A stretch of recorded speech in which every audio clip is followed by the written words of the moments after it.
ನಮಸ್ಕಾರ Karnataka, welcome back to ನಮ್ಮ mini vlog. ಅಷ್ಟೊತ್ತಿಗೆ ಎದ್ದು ಕಾಲೇಜಿಗೆ ರೆಡಿ ಆದೆ. ಅಯ್ಯಪ್ಪ ಸ್ವಾಮಿಗೆ ಹೋಗಿದ್ದಪ್ಪ, ನೆನೆ ನೈಟ್ ಬಂದ್ರು. ಏನೇನ್ ತಂದಿದ್ದಾರೆ ಅಂತ ಚೆಕ್ ಮಾಡಿ ಬಸ್ಸಿಗೆ ವೇಟ್ ಮಾಡ್ತಿದ್ದೆ. ಗಂಟೆ 8 ಆದ್ರೂ ಇಮ್ಮ ಕಡಿಮೆ ಆಗಿರ್ಲಿಲ್ಲ. ಕಾಲೇಜಿಗೆ ಬಂದು ಫ್ರೆಂಡ್ಸ್ನೆಲ್ಲ ಮಾತಾಡ್ಸಿ ಓದ್ಕೊಳಕ್ ಕೂತ್ಕೊಂಡ್ವಿ. ಇವತ್ ಕ್ವಶನ್ ಪೇಪರ್ ಈಸಿ ಕೊಟ್ಟಿರೋದ್ರಿಂದ ನಾನು ಬೇಗ ಬರ್ದು ಹೊರಗಡೆಗೆ ಬಂದೆ. ಹಂಗೆ ಲೈಟ್ ಆಗಿ ವಿಡಿಯೋ ಮಾಡ್ಕೊಬಿಟ್ಟೆ.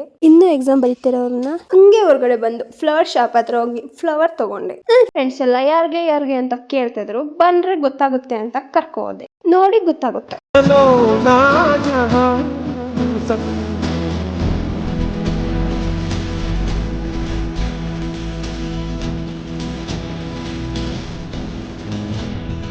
ಅಲ್ಲಿಂದ ಬಂದ್ವಿ. ರೋಡ್ ಕ್ರಾಸ್ ಮಾಡ್ಬೇಕಾದ್ರೆ ಮಿಡಲ್ ಅಲ್ಲಿ ಇದೀನಿ. ದೀಪಾಲಿ ಅಂತ ಕರೀತವ್ರೆ. ನಾನು ಮುಂದೆ ಹೋಗ್ಬಿಟ್ಟು ನೋಡ್ದೆ. ಬಾಯ್ ವಿಡಿಯೋ ಮಾಡೋ ನಂದು ಅಂತ ಹೇಳ್ತಿದ್ದಾರೆ. ಏನ್ ಹೇಳೋಣ ಇಂಥವ್ರಿಗೆ.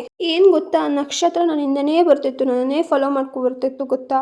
ನಮ್ಮ ಮನೆಗೆ ಹೋದ್ರು ಮನೆ ಹತ್ರನೂ ಬಂದಿತ್ತು. ನಾನಂದ್ರೆ ಅದಕ್ಕೆ ತುಂಬಾ ಲವ್ ಅನ್ಸುತ್ತೆ. ಅದಕ್ಕೆ ನಮ್ಮಮ್ಮ 4 days ಇಂದ ಪ್ಯಾಕ್ ಮಾಡ್ಕೊತಿದ್ದಾರೆ. ಇನ್ನೂ ಮುಗ್ದಿಲ್ಲ. ನಾಳೆ ಹೋಗ್ಬೇಕು, ಇನ್ನೂ ಮುಗ್ದಿಲ್ಲ. Like, share, comment and follow. Love you all. Thank you so much.